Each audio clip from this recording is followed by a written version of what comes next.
Bonjour et bienvenue dans cette vidéo dans laquelle je vais vous enseigner le Present Continuous. Present Continuous, qui est le temps préféré de tous les anglophones, lequel peut être rendu en français par le présent continu, autrement dit présent progressif. Au cours de cette leçon, je vais donc insister sur 4 points essentiels. 1. Différentes formes que le verbe pourra prendre une fois conjugué. 2. Le présent progressif et ses différents emplois. 3. Une série d'exercices pour vous aider à mieux l'appréhender. 4. J'établirai une différence entre les présents simples et le présent continu. Et alors c'est parti! Une fois de plus, bonjour. Avant de commencer la leçon d'aujourd'hui, je pense qu'il est très essentiel de vous rappeler une chose. En anglais, lorsque nous envisageons les actions, il y a des actions progressives et il y a aussi des actions ponctuelles. Une action progressive, comme le nom l'indique, c'est une action qui s'étend par rapport au temps. Par exemple, to watch, c'est une action progressive. To speak, to eat sont des actions progressives. Alors, pour des actions progressives, qu'est-ce que tu fais? Tu dois simplement ajouter les ing form à la forme de l'infinitif. Vous allez barrer alors le tout. Par exemple, to watch, tu enlèves le tout, tu as watch. Et tu ajoutes ing form, tu as watching.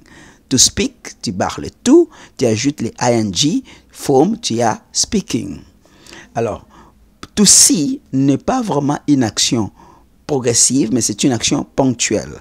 Alors, pour ce genre d'action, pour l'exprimer, si c'est une action progressive, tu peux dire I can see him coming, I can see him speaking.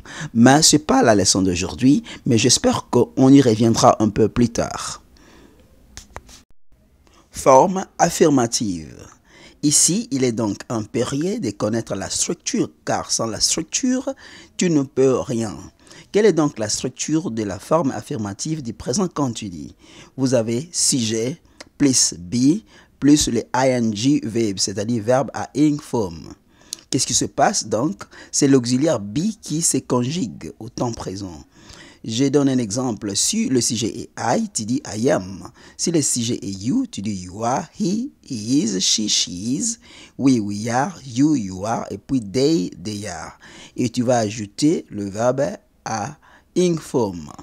Par exemple, look, she's helping an old lady. Look, she's helping an old lady. They are watching TV. They are watching TV. Children are playing football. Children are playing football. We're listening music. Forme interrogative.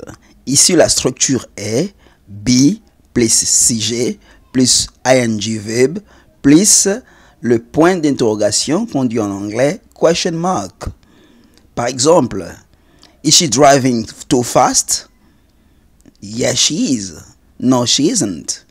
Is she helping an old lady? Yes, she is. No, she isn't. Are we playing football? Yes, we are. Forme négative. Ici, la structure est encore très simple. Sujet plus be plus not plus verbe à ing form. Par exemple, she's not browsing the internet. She's writing messages. They are not playing football. They are playing tennis. We are not watching TV. We're listening music. Présent continu et ses emplois. Le présent continu indique que le locuteur décrit une action en cours qu'il observe ou interprète. Par exemple, look, who's driving? It Miss Daisy. Who's speaking? Oh, it Mr. Firestone. Le présent continu indique que le locuteur prend personnellement à son compte ce qu'il dit. Par exemple, you are being nasty. You are being nasty. Voici donc un autre emploi de present continuous. Cette forme indique que le locuteur s'implique dans une réaction affective. Avec l'adverbe always en particulier, elle indique une nuance de désapprobation. Par exemple, she's always teasing him. She's always teasing him. Elle est toujours en train de les taquiner. Exercice d'application. What is she doing? She's doing the laundry. Listen, how long has she been doing the laundry? She's been doing the laundry since 2 hours. What is your mother doing? She's cooking in the kitchen. Listen, how long has she been cooking? She's been cooking for 2 hours. What are you doing? I am watching TV. Listen, how long have you been watching TV? I've been watching TV since an hour. Listen, what is Mr. Firestone doing? He's teaching English. How long have you been teaching English? He has been teaching English for an hour. Quelle est donc la différence entre les présents continus et les présents simples? La différence se trouve au niveau de l'emploi. Le présent continu indique que le locuteur décrit une action en cours qu'il observe ou interprète. Par exemple, look, who's driving? It's Miss Daisy. She's doing the ironing. L'action est en cours. Mais tandis que le présent simple décrit une action qui se produit habituellement, de manière habituelle. Par exemple, she always comes late. She always comes late. She often goes to church on Sunday. She often goes to church on Sunday.